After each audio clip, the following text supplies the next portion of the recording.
about. I wanted to know more about her economic policies, her foreign policy. I know she talked about foreign policy, but like in terms of economic policy, what I think that was part of the reason why I thought her speech was not great. She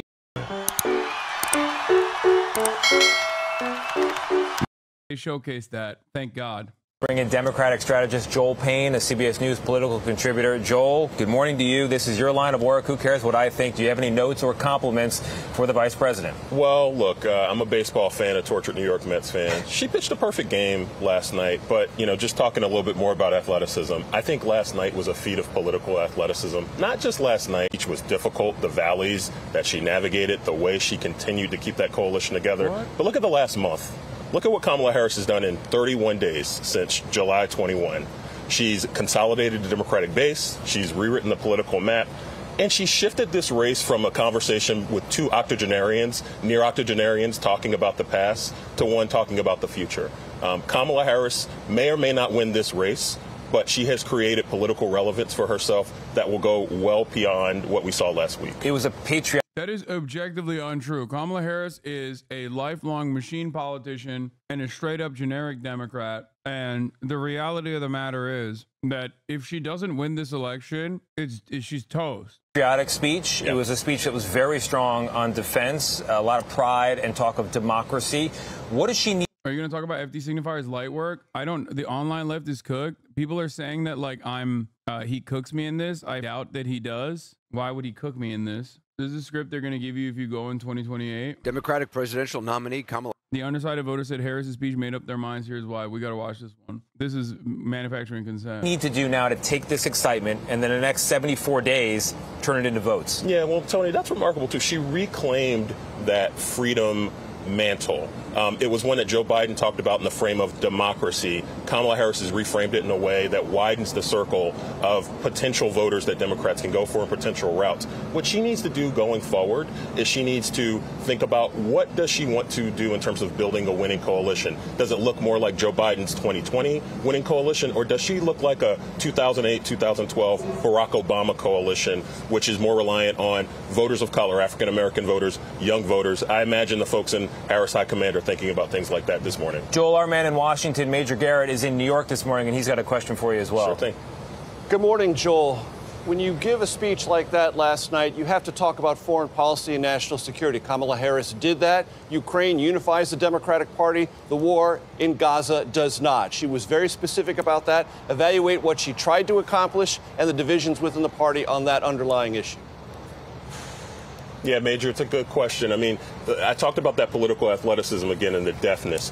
You could tell her in the building, she was riding kind of the emotion and the energy of the crowd. She did it in a way that, frankly, you know, we think about who the previous Democratic nominee was, Joe Biden. That would have been a very difficult speech for him to give, one, given the political baggage that he's dealing with, but also the skill, the ability to have the crowd understand that there are things you need to say, but also getting the crowd to a place where you understand where the United Democratic Coalition, the United Democratic Party is. I think she did that, and I think she continued to give herself flexibility to have credibility on that issue. Yeah, Joel, she really hit the Palestinian-Israeli question, I would say, perfectly. Yeah. Security for the Israelis, dignity and sovereignty for the Palestinians, that is the equation. Yeah. Implementing it, of course, is another matter. By the way, not all that different from where Joe Biden is. It's just a matter of the messenger, and does the messenger have the credibility, and does she allow for the hard work to be done for peace to be brought about in that region of the world? I think she continued to do that, and she was able to manage it politically. Joel, thank you very much. Major, as I sent it back to you in New York, I said it was hard to hear some of the speech because there was so much applause in the arena, but I got a copy of it here. There's so much that stands out describing her approach to leadership, and there's a note here where she says to the audience she'll be a leader who leads, yes, but also who listens. That stands out this morning as well. They're saying the same thing you said, but from a glazing angle, not at all different from Biden. I know. It seems like Jon Stewart was critical, but in a funny way, and said the exact same things that I said. Okay, but people didn't get mad at him. It seems to me like CBS Mornings is saying the exact same thing that I said, but this time as a positive, right? And no one's getting mad at them. Once again, the reason why I'm pointing to this is because people are not reacting to the actual statements. They're reacting to the vibes. People, I make you feel bad because you want unconditional loyalty.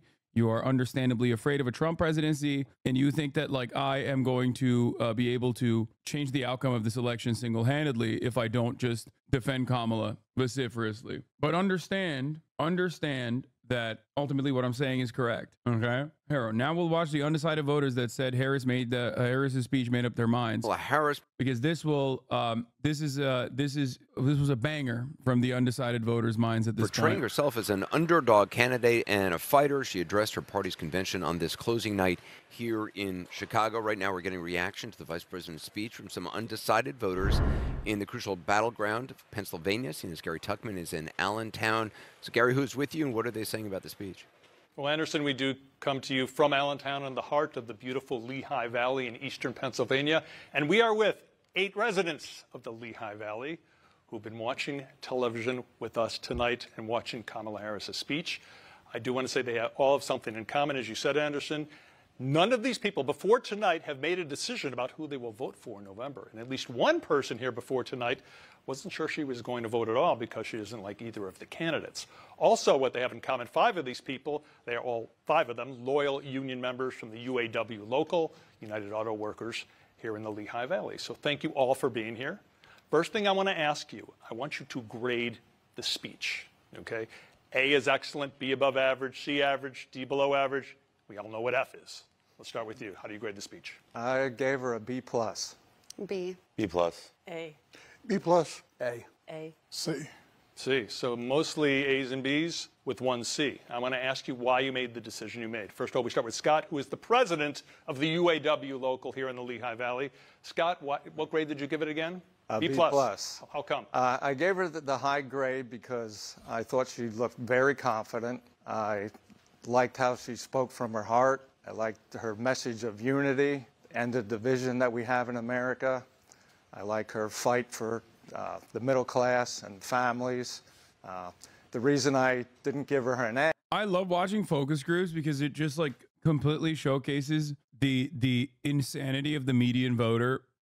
But of course, in this circumstance, when you have people saying like they loved Kamala Harris's speech, people will all of a sudden forget that like this is oftentimes not an exact demonstration of like how people operate, and it simply just shows how crazy normie voters are. A was I thought she needed to go into a little more detail on some of her plans, of how she would, do some of the things that she envisioned. Okay, Lindsay, you're in sales. You're the person who wasn't sure she was going to vote for anybody because you don't like either of these 2 candidates.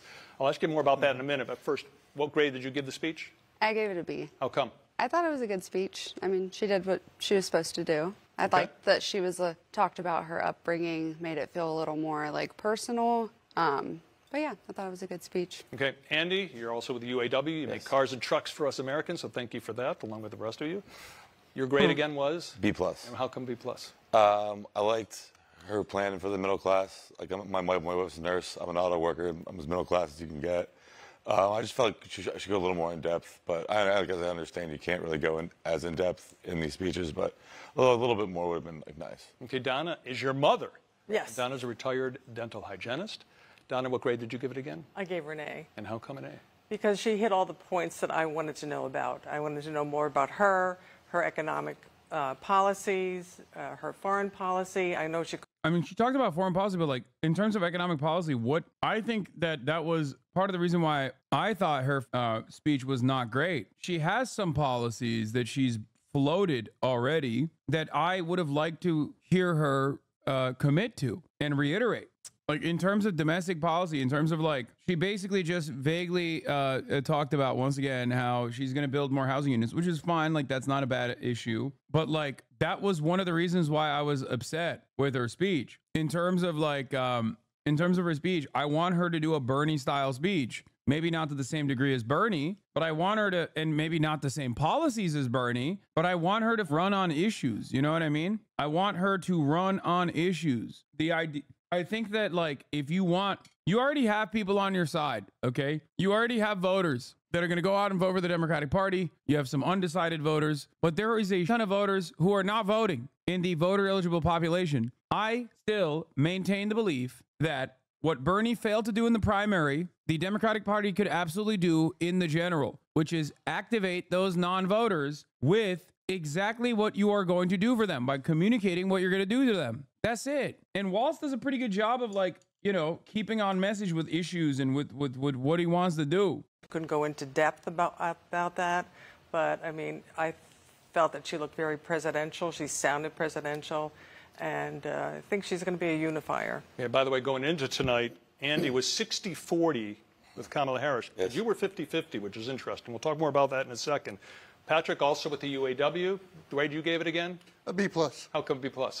Well, she was very confident in what she was saying. She showed leadership ability and understanding of the topics at hand. But again, she didn't go in depth. I did like what she said. Like, they're all reiterating the same thing. They're all repeating the same thing I said. Like, I'm not expecting people to do like Elizabeth Warren style nerdy either. Okay. They're saying the same shit. They're like, yeah, I like the speech. Vibes are good. Where are the policies? I would like to hear more about that. And these are like undecided voters who are obviously primed on optics in general, because like their minds were changed through the optics alone. But even then, there's still a desire for more policy, because every American, unless they are a party loyalist, every American still obviously has that understandably selfish desire of, what are you going to do for me? What will you do for me? And then once we look at what will you do for me, the second question always is, are you actually going to do it? Like, are you making these proposals in an earnest manner? Are you really going to fight for me? Okay. It's pretty basic stuff. It's not that difficult. I swear to God, it's not that difficult. You're a politician. You're supposed to go up there and be like, I'm going to give you this.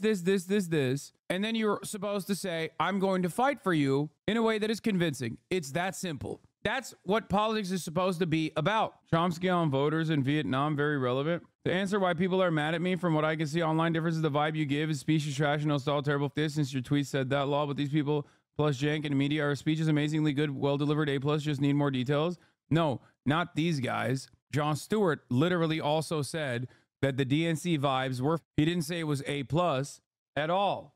But you're right. I do use more direct language because I'm tweeting it. But that's not what I was talking about. I'm also talking about how people receive it in here. People's reactions in this community were also very aggro. Like, they found it ridiculous that. About what she's going to try to do for the middle class, about a tax break for us, which will be very nice, but still a little bit more information on some of the things that she's planning on doing. Sean, also with the UAW, the grade you gave it again? I gave her an A. How come? I was looking for policy information. I really wanted to see some substantive policy information. And I thought she did give enough. I like what she gave on military, what she wants to do for our veterans, and with border control. I just think that she has a lot of good ideas, and she's very well spoken. I think she was very professional. Sabrina is your daughter and also a UAW member, helping to make cars and trucks for America. Wait, but she didn't even say any substantive policies on the military. She just said she's going to have super hard. I love the American voters so much, bro. The best. America. Your grade again? A. How come an A? I think she was very well spoken. She was very clear on what her policies were and elaborated on them with the time given, and the fact that she's wants to bring back rights for women. And Brian, you're in real estate. You're a nice guy too, like everyone in this panel, and you gave the only C. How come you gave a C? She was because he's a Trump supporter secretly, and he got on this panel as a Trump supporter. Clear enough on the policies.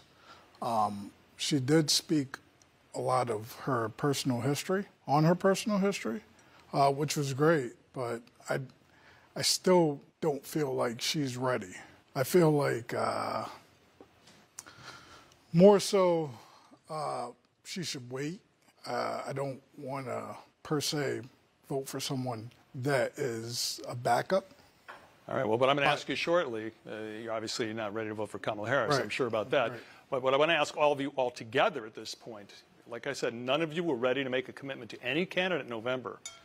Please raise your hand right now if you're now ready to make a commitment after today. Wow. I'm just kind of surprised about it. We haven't rehearsed this. I'm going to make that very clear. They will attest to this. 7 of you are now ready. Scott? Yes, I'm going to vote for Kamala Harris. Andy? Yeah, Kamala Harris, yes. Donna? Yes, I'm voting for her also. Sean? Sean? Yes, Kamala. Sabrina? Carmela. Patrick? Kamala. Brian? Trump. Trump. And finally, Lindsay. Still probably not voting. So probably you don't like either of them. Nope. Okay. What led to... Wait, didn't she give her like an A? What the God, I love focus groups, man. Bro, this is why I love focus groups. Because it shows the absolute depravity and the lack of coherence in the mind of an average American voter, dude. She said it's a B+, and I still am not riding. She's like, I love that speech. I gave it a standing ovation. And if you think I will vote for her, you're delulu. I respect the commitment that people have to just being impossible to decipher. It's pretty cool. While making a decision, was it that decisive of an evening, Scott? Yeah, I really, as I said before, I really liked her comment. Like, she could be a single issue voter or whatever, but like, you have to remember, then why did she rate her a B+, like her speech? You know what I mean? Shouldn't you be saying that it sucked then? Like, it doesn't make sense. Like, she could have been like, oh, I'm a single issue voter, and she didn't mention my single issue. What's up? Hi. Look at that little tail wag. Confident. She's really seemed presidential. She seemed very confident. Like I said, she spoke from her heart. I liked how she filled you in on her background, that she struggled, her mother struggled, all right. Middle-class family. And Donna, you were 50-50 going into the evening. What made you make a decision? Well, I've been doing research since she was, the nominee, and I like what I'm reading. And here I've been watching the convention, and her speech was just, that just sold me. And Brian? You decided on Trump. What about tonight? Because when we met last week, you were undecided. What about tonight made you decide you were going to vote for Trump? Her speech was great. I like how she went into personal history again. It was just not moving for me. But it made you think that Trump's a better candidate than her. He's here for it. He's a little bit more aggressive. She's aggressive in her way, but I think she'll be aggressive in the next term. So Trump over Harris for you, Harris over Trump for most of you. Breaking. Last night's VP Harris speech, one CNN undecided voter panelist said he'd now vote for Trump. We found his pro-Trump social media posts, including Trump's mugshot, and disappointed that Mike Pence didn't overturn the election. I wonder if they looked into the background of the pro-Kamala ones, too, to see if they were also already pro-Kamala. Because a lot of those panels are kind of silly in general. I'll tell you, 75 days now until Election Day. So, Lindsay, you have a few more nights to sleep on it. Thank you all for coming and joining us. We appreciate it. Thank you. Anderson, back to you. Gary Tuckman, thanks. That was fascinating. It was fascinating because instead of talking about the Trump curious, which we often talk about, we have Kamala curious. There are some people who still want to know more the way there, and I think, that is going to be an interesting dynamic in some of these battleground states where there are still swing districts. I don't necessarily believe we can have wild swings the way we used to, given gerrymandering, et cetera, but there are people who want to know more. One of the things that was said there's no doubt about that, one of the disadvantages she has, and Scott's talked about it a lot, is she's the vice president. So what did she do as vice president? The advantage she has is people don't know a lot, and they're getting new information, and that new information, certainly the way she told her story tonight, the way she shared her views, was, I think, important. The two things that I want to mention is, I think that the line that probably tested best in this whole speech was, I will be a president for the whole country, because that's such a contrast with the way Trump presents himself. And then the whole end of the speech was a paean to America and basically going after the idea of denigrating the country, which has been so part and parcel of Trump's attack. I think people like to think of America as a positive place. And that was the tenor of the end of her speech, and I think it was very powerful. It's crazy how the 2020 public was more pro-immigration than ever before, and then 2024 public is more anti-immigrant than any time in the last 2 decades. I wonder why. This is literally what I talk about all the time, man. This is literally what I talk about all the time. That's it. That is precisely what I'm talking about. It's an untested, no counter narrative, right-wing framing on the issue of immigration for 4 years. The Democrats lost this battle because they just stopped giving it. 3 straight elections with migrant caravans will do something. Yeah, everyone knows they're though. The migrant caravan narratives is the description of the account. Yeah, it's James Medlock. Yeah, it's because until 2020, being pro-immigrant was being anti-Trump. He's right. This person is right. And when Biden came to office, the dem enthusiasm faded because immigrants are their problem now. A cause of resentment. A cause of resentment. There's the Mother Jones video on black conservatives, black Republicans that I haven't watched yet, but I will, as my man who made the video. Everyone only voted on immigrant sentiment informed by their personal direct experiences. We wouldn't even be having this conversation because it's so minuscule, but the GOP and the media have created an imaginary scandal in the minds of millions of Americans. Yes. The look of terror, Peepaw was scared. I wasn't scared. I was just like so confused as to what was going on. And in my mind, I had a million different thoughts going on. My heart was racing. Did Ro kind of basically copy or take here? If the election were tomorrow, Vice President Harris would win. But the election's not tomorrow. It's November. And my fear is that if she doesn't make a clean break on Gaza policy and say, here is how I'm going to be different, the way Hubert Humphrey made a break from. No, he brought this up. He brought this up in our conversation as well. No. He brought this up in our conversation as well. He said that to me as well, which is, it's something that I've talked about before that conversation too, which is why you think it's like my. And if something unfortunate happens in the Middle East, because that's a tinderbox there where we haven't gotten the ceasefire. This part I said to him. The second part, the Hubert Humphreys part, he also has mentioned. The second part, as far as like Netanyahu for the bag, I was telling him about. Israel and Hezbollah are intensifying their attacks. Iran may retaliate. And if that becomes front and center and she hasn't made a break, that to me is the biggest risk. That's why I couldn't believe that they didn't give 5 minutes to a Palestinian American speaker. I mean, I looked at the speech, that the speech was simply saying that a lot of people in Gaza have lost their lives, and a lot of Americans who have family or know people in Gaza, and that we should honor their lives, and that we should bring the war to an end, and the hostages should be released. It was the most anodyne speech, basically asking for empathy. There was no. Anyway, let's continue with this. Kamala Harris talks but takes no action from Trump. Now we're going to move on to the Trump okay? And this is important, okay? Joining us now by phone, the 45th President of the United States, former President Donald Trump. Mr. President, thank you for joining us. You were truth socialing along this speech. What is your first reaction to it real time tonight? Well, the biggest reaction is why didn't she do the things that she's complaining about? All of these things that she talked about, we're going to do this, we're going to do that, we're going to do everything, but she didn't do any of it. She could have done it 3.5 years ago. She could do it tonight by leaving the auditorium and going to Washington, D.C. and closing the border. She doesn't need a bill. I didn't have a bill. I closed the border and created the safest border we've ever had in the history of our country. She could have done all of these things, and she could still do them. She's got 4.5, 5 months left. She can go there right now. She can do all of the things, many of the things that she's talking about and complaining about. It was a lot of complaining. She didn't talk about China. She didn't talk about fracking. She did. Well, not about fracking, but she did talk about China. Also, what's crazy about this is like, why is he dictating what the Democrats talk about? She didn't talk about crime. She didn't talk about 70% of our people are living in poverty. She didn't talk about housing, really.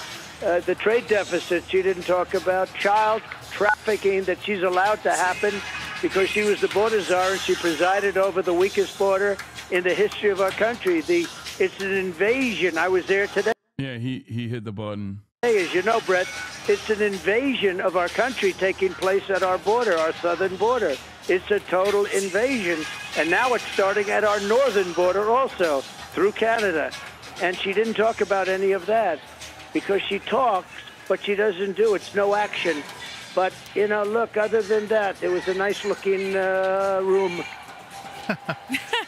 Mr. President, Martha McCallum here.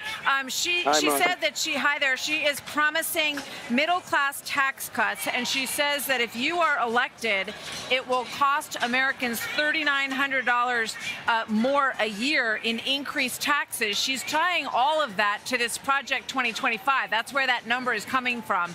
What do you say to that?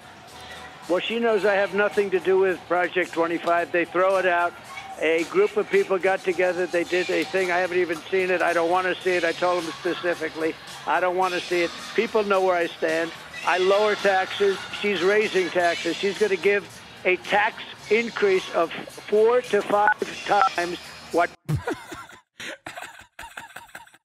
Yo, he needs to stop. Yo, he needs to stop doing that. That's so funny. Oh, that's so good. Man, Trump is really grandpa. Here goes grandpa. Bro, by the way, those things do matter, especially now, because he's no longer against Joseph. What is going on with you? Why are you coughing? Why are you dry heaving? Ew. Get out. Go eat your food. You're dry heaving. People and companies are paying right now. The country will go into a depression if they do it.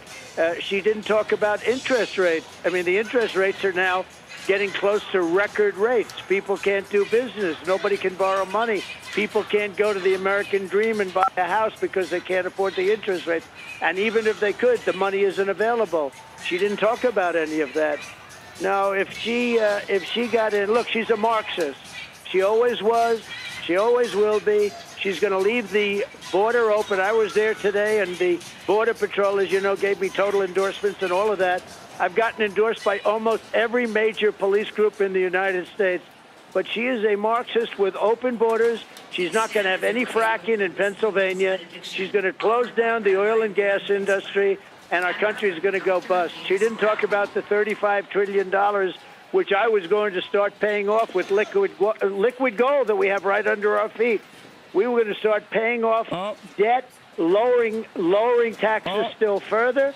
And damn, bro, the Fed is in the tank for Kamala, dude. The Fed is in the tank for Kamala is so Jover for Trump. You know his ass is going to be chirping about this. He'll be like, I should control the Fed.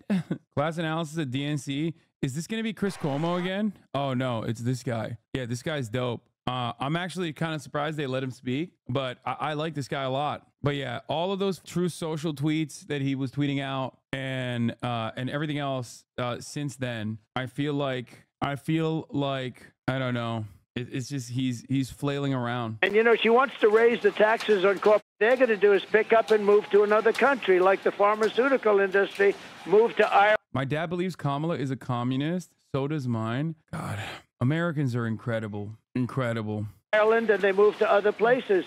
Many of these industries would. Coworker said this to me today. Yeah, no, it's a coworker take for sure. Isn't that Kamala a communist? They're international companies. Perhaps if she were to actually talk about her policies, it would probably make Americans understand that this is not like a radical opinion at all.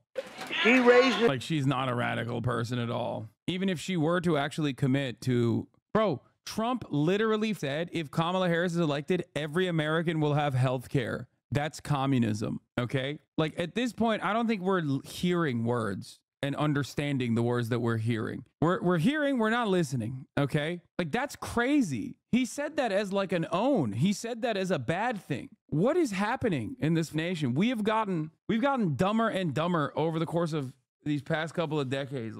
It's wild. Taxes like she wants to do on companies. There go those jobs. I'm more interested in the jobs than the companies. But there go those jobs. And what's going to happen, Martha, they're going to pick up. They're going to move to another country. They're going to pick up and move to another country where they're going to be promised taxes at half the numbers that she's talking about and more than that. Mr. President, on the issue of immigration, Vice President Harris, like many Democrats in this hall throughout this week, have used the bipartisan Senate bill and your efforts to lobby Republicans not to move forward with that, to use the issue in this election as part of this speech. She said she will sign that bipartisan bill. She, to your point, doesn't talk about executive orders that could have been launched in the beginning of the Biden administration. But how do you respond to that? And are you ready to debate Kamala Harris on September 10th, given what you heard tonight? Well, number one debate on September 4th at Fox, and she turned it down.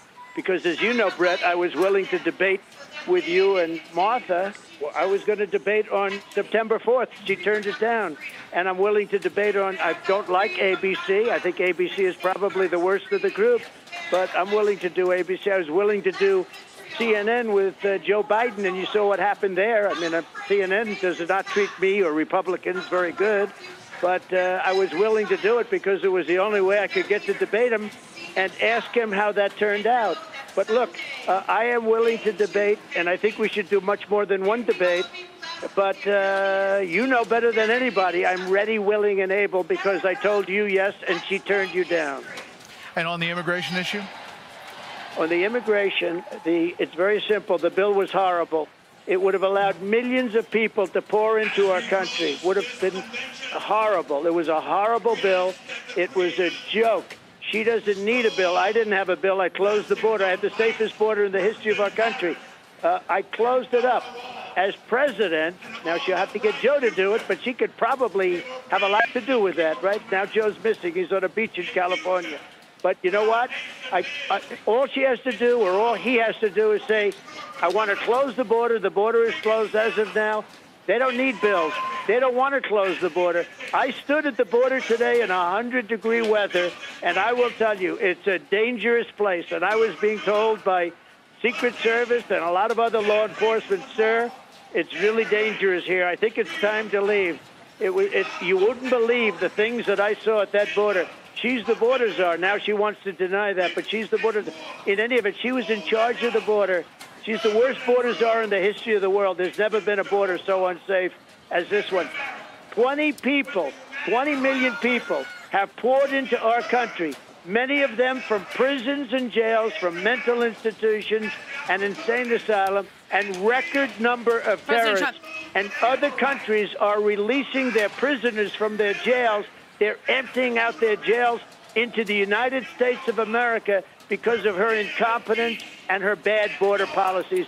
She is a horrible, horrible person to run this country. We won't have a country if she gets elected. Let me ask you this, sir. There has been a huge appeal and momentum for women voters. She's trying to pull the youth vote, the Hispanic vote, the black vote back in her direction. Polls show that she's having some success in that at this point. So what are you going to do? What's your strategy to rebuild the momentum that you had with those voters? No, she's not having success. I'm having success. I'm doing great with the Hispanic voters. I'm doing great with black men. I'm doing great with women because women want safety. They want safety. And they don't have safety when they have somebody allowing 20 million people into our country, many of them very dangerous people. No, it's only in your eyes that they have that, Martha. We're doing very well in the polls. We're leading in most of the polls. And in the swing states, we're leading in almost every one of them. Mr. President, let me interrupt. The auto workers are voting for me because you're not going to have an auto industry if she gets elected. They're going to all electric cars. All electric cars are going to be made in China.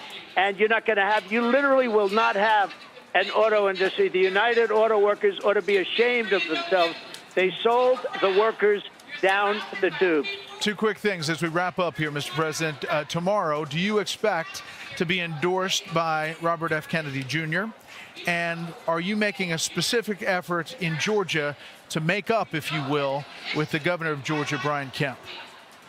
Well, I just saw Brian on a very good man. Did you ever hear of a man named Sean Hannity? And he was interviewed by Sean Hannity, and he was very nice, and he said he wants Trump to win, and he's going to work with me 100%, and I think we're going to have a very good relationship with Brian Kemp, and that was on just before you people went on with that speech that we just listened to. And RFK Jr.? It just happened. And as far as RFK, I've had a great relationship with him over the years. I respect him. He respects me. I have no idea if he's going to endorse me. I know he's got a news conference. We happen to be in the same state. Arizona will be in the same state, but in quite different parts of the state. But it's possible we will be meeting tomorrow, and we'll be discussing it. He said, look, he was treated very unfairly by the Democrats. He would have beaten Joe Biden in a Democrat primary. I have no doubt about it. And they made it absolutely impossible for him. They made it that you have to get 60, 70% of the vote just to get in. And you know what? President. In the end, the Democrats did the same thing to Joe Biden. They threw Joe Biden out of the party. And that's why we saw a different night tonight. Mr. President, thank you so much for the time. We appreciate that live feedback. Hey, Sean Hannity here. Hey. I can't believe they cut him off. That's like, Bro got kicked out of the DNC Lamau. Okay, I didn't fully get kicked out. I only got kicked out of the studio space. Okay, calm down. How you gonna hate from outside the club? Okay, come on now. The debate is gonna go crazy. Kamala stands on ad breaks. I just got over by Megaphonics. It's not even a good one. By Megaphonics. Our chief. That's ridiculous. That is ridiculous, man. Can you give me a more detailed explanation of why you don't think it's important to talk about the deficit? I low-key think it might cause the downfall of the world economy type shit. No, it won't. That's it. And neither side gives a shit about it either. Trump can't be talking about the deficit when he contributed to it. And it's ridiculous. No, it's the United States of America. All right, I just got from Megaphonics. Here's a 3-minute ad break now. What are your personal thoughts on the future of America? I think the future of America is in a dire state. You guys gave, what was the rating that you gave to Megaphonics? What was the rating that you guys gave? 9.7? He's never gonna stop. You did this. You unleashed a monster. Okay, you unleashed a monster, chat. You have become death, destroyer of worlds. Okay, you don't understand. At least 35 memes a day that I will yell about because he will keep spamming them, while also simultaneously posting about how Kamala Harris is good. Actually, lib posting. He is a mega donor to the Democratic Party. A Democratic Party mega donor, okay? Megaphonics, more like mega donor, okay? It's my fault. I fell for it. Washington correspondent Jonathan Karl. And Jonathan, as I look at who this speech was aimed at last night, I think of a lot of M words. Moderates, middle class, middle America. Oh, that's crazy, George. Yo, calm down, George. Hey, chill, bro. George coming in hot, dude. Bro, you can't be saying that.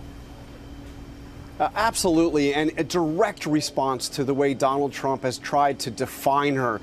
You know, they talk about her, the Republicans, the Trump Republicans, as a San Francisco liberal, as a radical. They call her Comrade Kamala. But she gave a speech, George, that if you take out that section on abortion rights, much of this speech could have been delivered at a Republican convention before Trump. She talked tough on Iran. She promised that as commander-in-chief, America would have the most lethal and strongest fighting force in the world. She talked tough on Russia, on China. She talked about border security.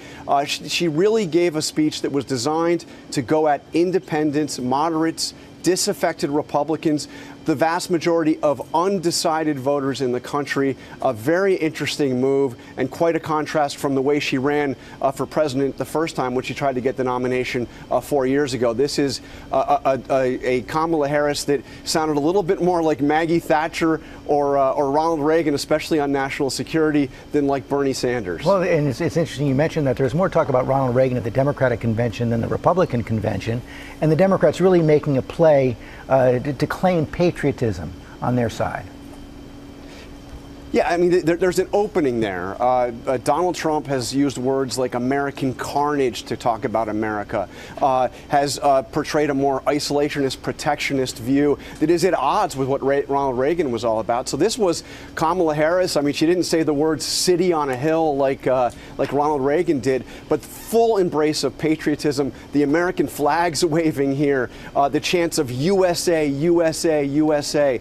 This is a party under Kamala Harris that is saying appealing to patriotism. And you also heard that message, by the way, George, from Republican speakers at this convention every single night saying voting for Kamala Harris is not about being a Republican or a Democrat, it's about being a patriot. It will take some time to see what impact the convention has had on the polls, but we already know that Kamala Harris, since she's gotten into this race, her favorability numbers have climbed.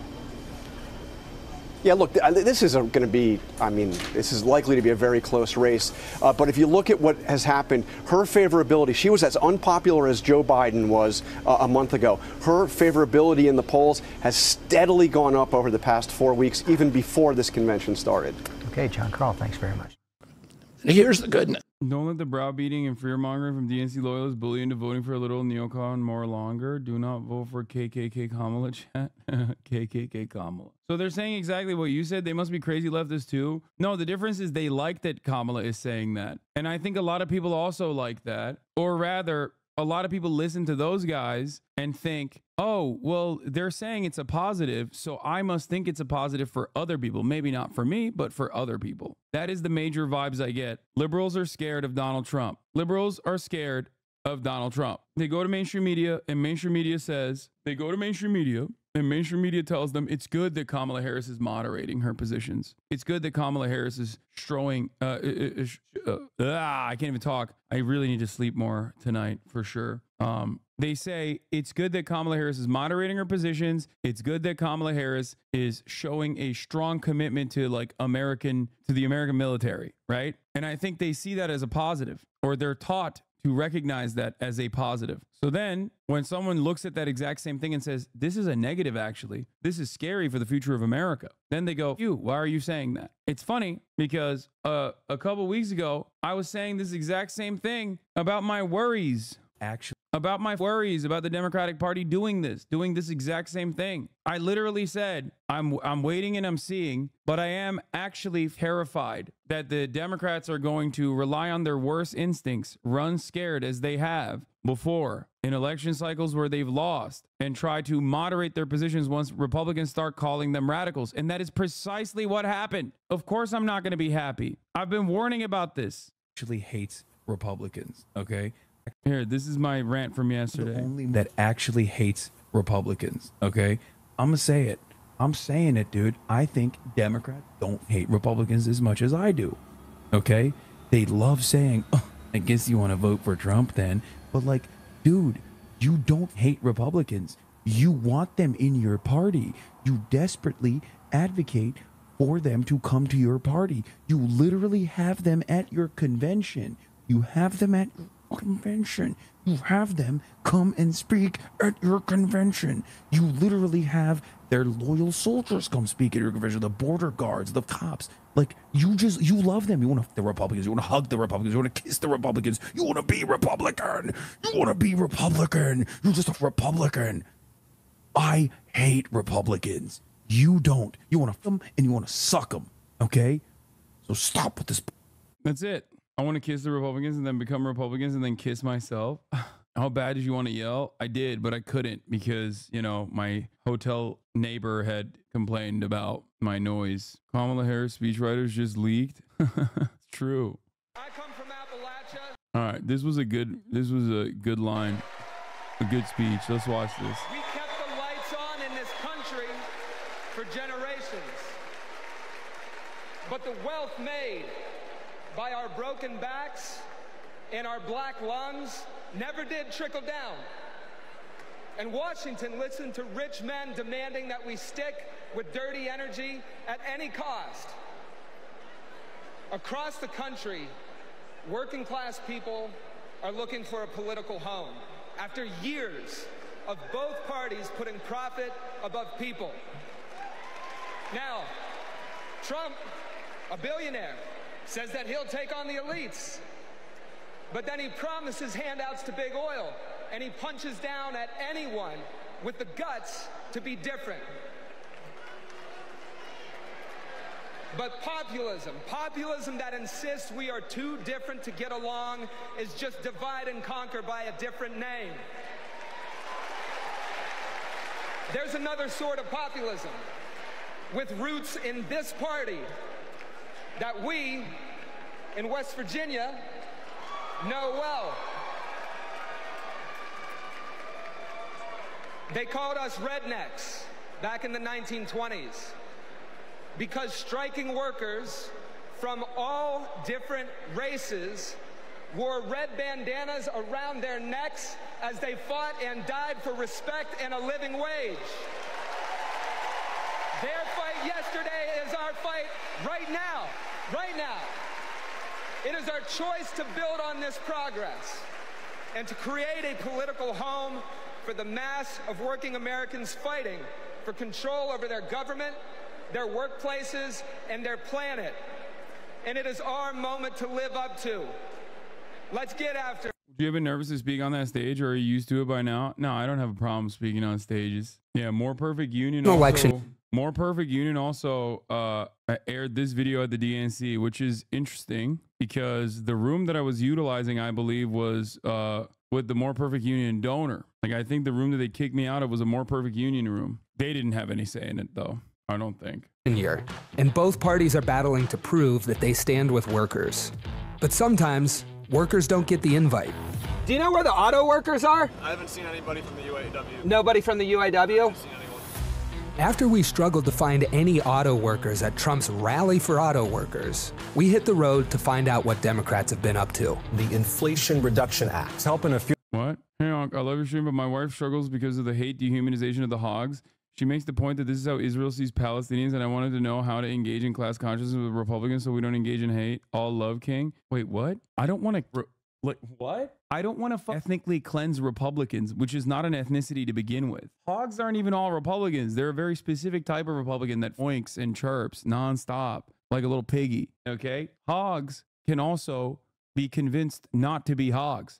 There's plenty of former hogs in this community, as a matter of fact.